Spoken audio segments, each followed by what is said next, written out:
Would you like to learn how to piece a 4-patch baby quilt? Are you excited to see all of the steps from piecing to basting to quilting your baby quilt with a new method of quilting? If that sounds interesting to you, make sure to subscribe to my quilting channel on YouTube so you don't miss the next video coming out soon. Hello my quilting friends, my name is Leah Day, and today we are piecing a 4-patch baby quilt.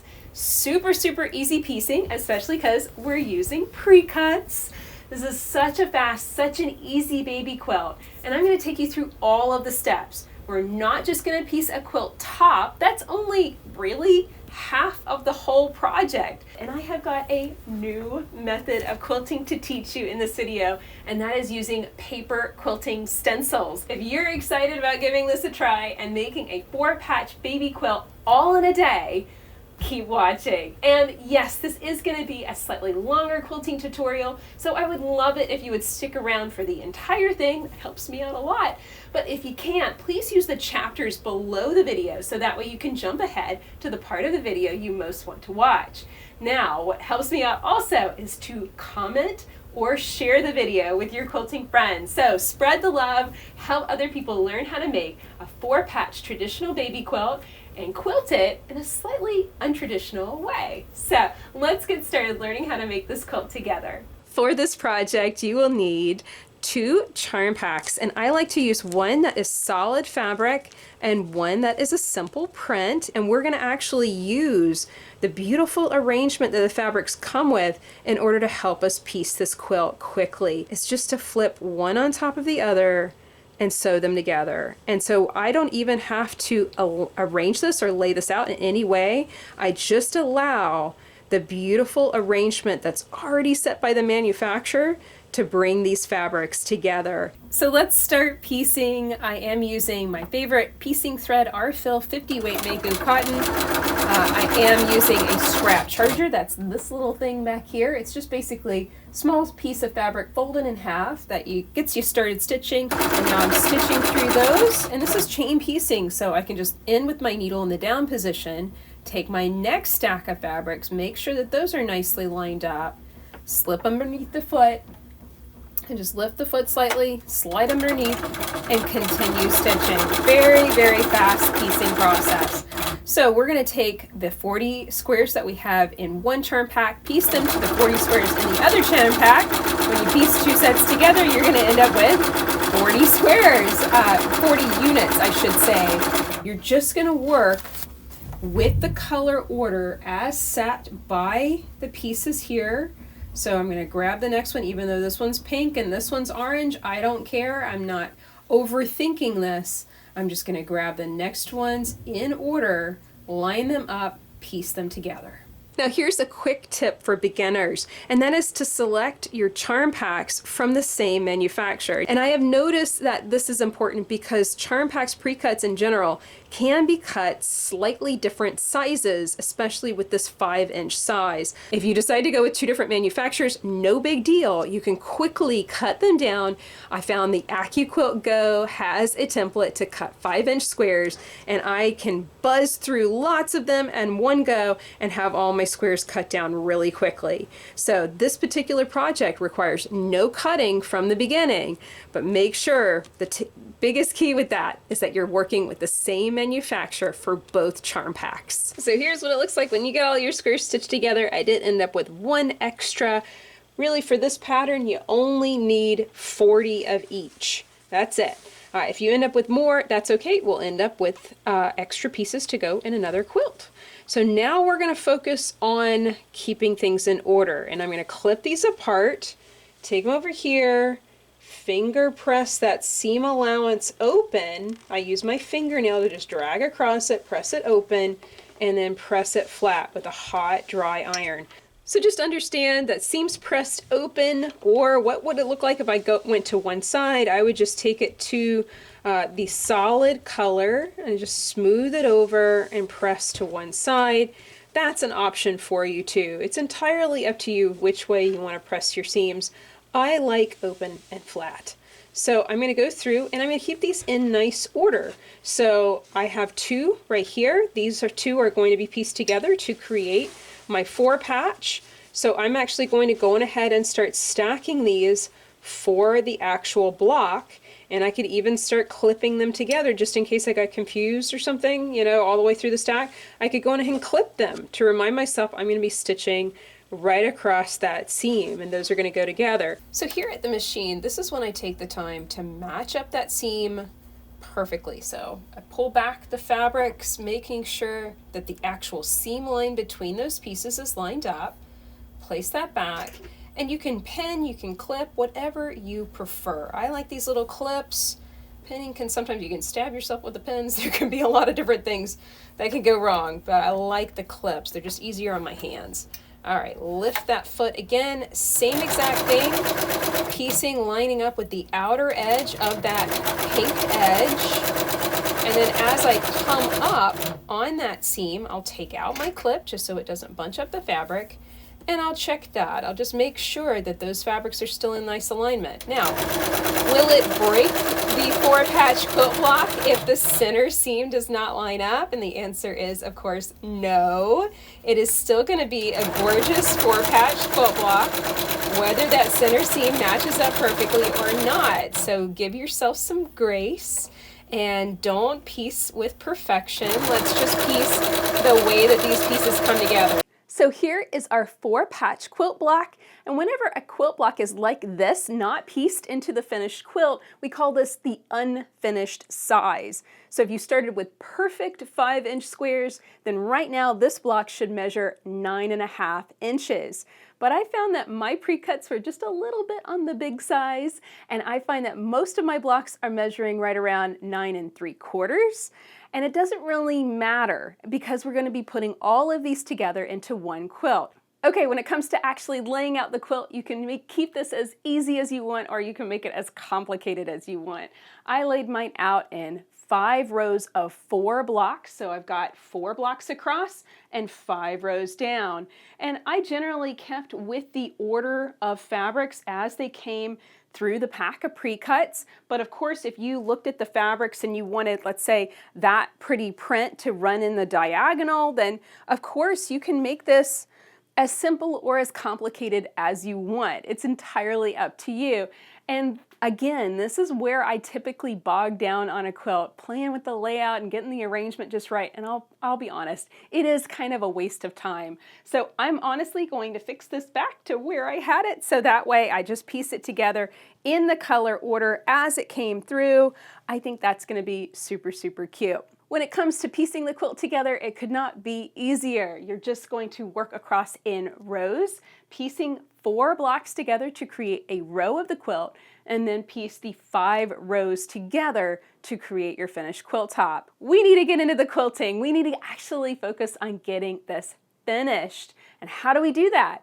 Well, first you're going to need to get a few more materials. We need backing fabric and batting. Batting is the fluffy stuff that goes in the middle of the quilt that makes your quilt nice and soft and warm. And the backing fabric is what goes on the back. It stabilizes the quilt. And really, it's a big deal as far as making sure that the quilt wears well over time. So pick out your materials, and then it's time to get the quilt layered and basted. So the layering process is placing the backing on the bottom, the batting in the middle, and the quilt top on top, smoothing everything out. And then the basting process is actually using pens, stitches, something that you can actually run through all 3 layers to hold it together temporarily but securely, so that way you can get your quilting done. So I choose to baste on my long arm frame. It is the most convenient way that I can baste these days.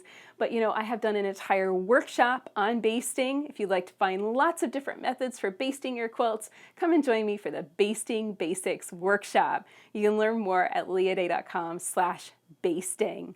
So what are paper quilting stencils? Basically, this is a digital download PDF I've come out with where you print out page 2 multiple times, trim away all of the excess paper, and then you're able to place these down on your quilt and stitch through one at a time. So I'm here on my machine, and you can see I have already started quilting on my quilt. But when I'm first getting started, the very first row, I always make sure to line up the paper stencil with a seam line, and that ensures that the very first row of your paper quilting stencils is going to be nice and straight across your quilt. Once you get that established, then you just simply line up your next row right with the first. I've built in the spacing that you need with these paper stencils, so you can just butt them right up against each other. But if you like the look of having more space between your rows, of course you can add that too. It's totally up to you. These are so easy to use. So I'm going to make sure that the edge of the paper stencil is hanging off the edge of the quilt just by a little bit. I'm off in the batting area over here. Now, if I was working on a bigger quilt, I had more bulk in my machine, then I would start in the middle of my quilt, placing my paper stencil right here instead. But I tested this a few times and I found that pretty much anything under 40 inches wide, you can start off the edge in the batting area over here, and that will work just fine. So I'm going to drop my foot. I am using my foot pedal, not the stitch regulator with my little Rebel here, and you can see my settings. So whenever you are working this way with the quilting needle plate placed on, you no longer have to set your stitch length. You just simply set your speed. So I have my foot pedal plugged in. I'm going to needle down, needle back up, pull up my bobbin thread so it doesn't make a mess on the back of the quilt. And then I'm going to make sure that the quilt is nicely smoothed out. I'm not going to stitch a pleat into it as I come onto that quilt from the batting area. All right, here we go. We're ready to go. So this is just regular free motion quilting, only we're using the stencil as a guide. It gives us something to follow. It gives us something to look at. So really just use the same ideas that you have for free motion quilting.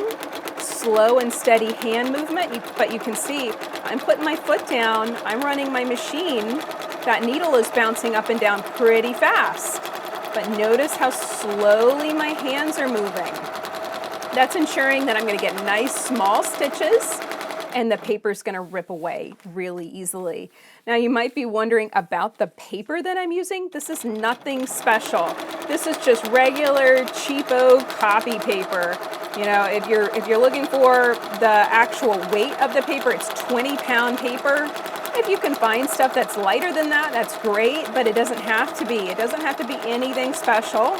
I played around with lots of different options for this, but you know what? I just decided it really wasn't any easier or any better to use thinner paper or anything special, and then that would just increase the cost. So just use the regular printer paper that you use to print on your home printer. You can use laser printer or an inkjet printer, totally doesn't matter.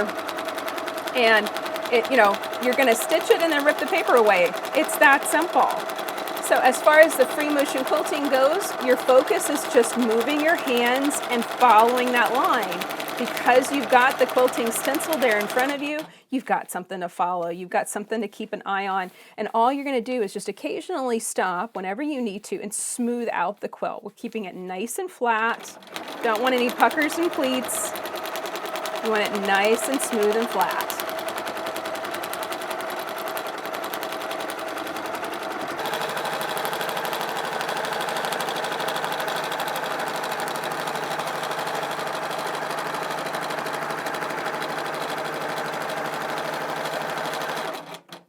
We're coming up on the end of the stencil. I'm going to stitch right to the end, stop with my needle in the down position, and grab my next stencil. Now, of course, these are continuous line, and the line begins and ends in the middle of the stencil. So if you wanted to, you could mix it up and have it be flipped. So right now the first one went this way on the quilt, and I could go this way if I wanted to make it more interesting.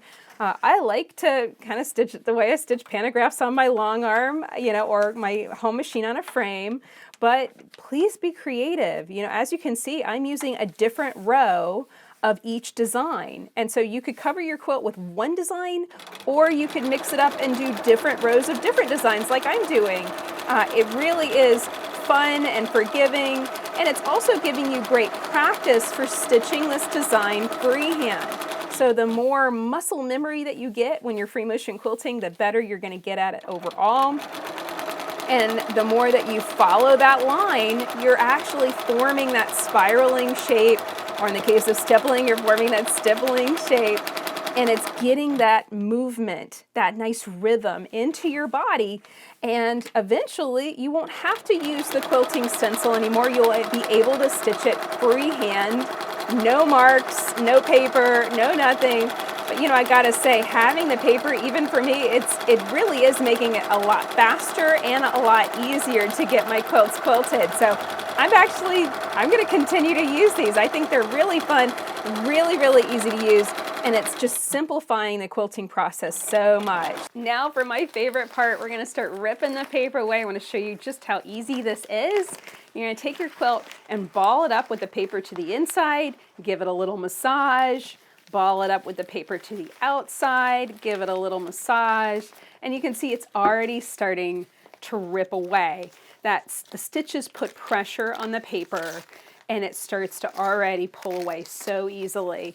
It does take a little bit of time. You know, this is not a perfect quilting technique, but personally, I found this much faster and easier than, you know, just even freehand quilting. I know these designs. I've been quilting for many, many years, but you know, having it on the quilt and at the right scale, that's the distance between the stitches, you know, having it on a nice big scale where I don't have to think about it, it just makes it that much faster. I don't have to really worry about the design so much. I can just focus on moving the quilt quickly, moving my hands, keeping the machine running nicely. It really just simplifies the entire quilting process. So that's it for this video. I hope that you enjoyed learning how to piece on the Little Rebel sewing machine with me. I hope that you enjoyed seeing this new method of paper stencil quilting. I am super excited about this, guys. When I sat down to make this product, I was actually sitting down to make a set of practice quilting worksheets. So you could practice drawing the designs. I've been meaning to make that product for years and years and years. But when I actually sat down and started working on it, I realized, you know, practicing drawing is still only one step towards free motion quilting the design and memorizing that design. Having something to actually follow is so much more helpful. And once I realized, you know, the paper tears away really easy. You don't need any extra special, you know, paper or special needles or special thread or anything other than your computer printer and the ability to print a page over and over again, cut it out, and stitch through it. It's that easy, and I'm so excited to be offering these. You can find all of the designs that I've created so far at leahday.com/paper stencil. Of course, if you're interested in any of the gear that I used in this video, like the Little Rebel sewing machine, you can find that on my website. I am a long arm and home sewing machine dealer, and you can find that at leahday.com/rebel. Until next time, let's go quilt.